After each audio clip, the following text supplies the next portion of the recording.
Good morning, everybody. Today's quote of the week is hot off the presses. I found it today. I was going to do something else, which you can find in the newsletter next Monday.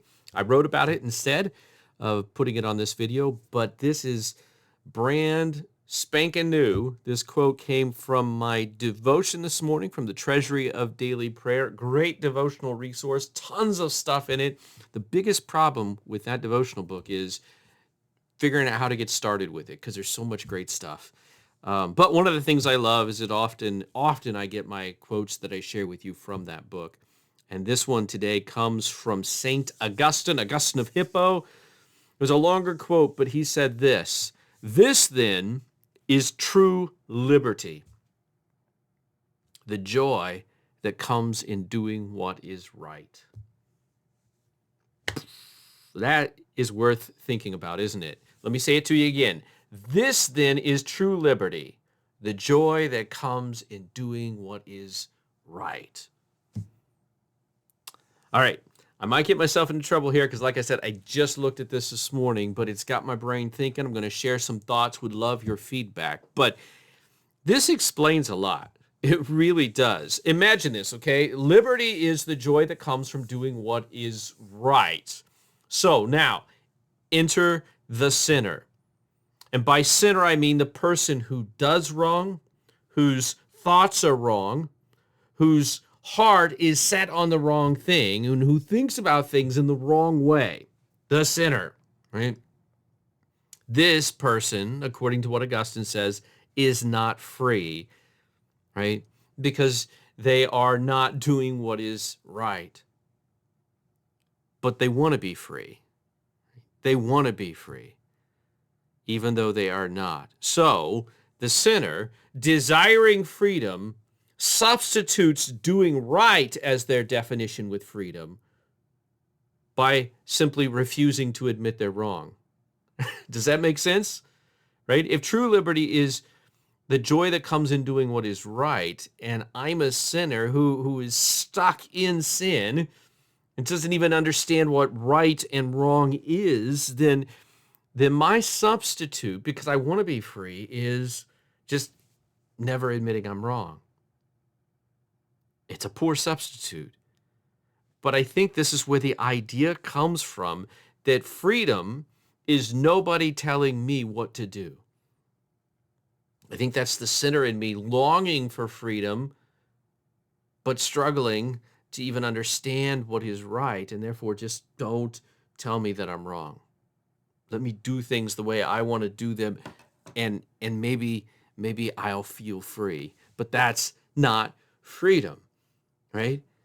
So if true liberty is the joy that comes in doing what is right, and I am stuck in sin, is there any hope that I will ever truly be free? And the answer, of course, is yes. My freedom is found in Jesus Christ, because guess what he did?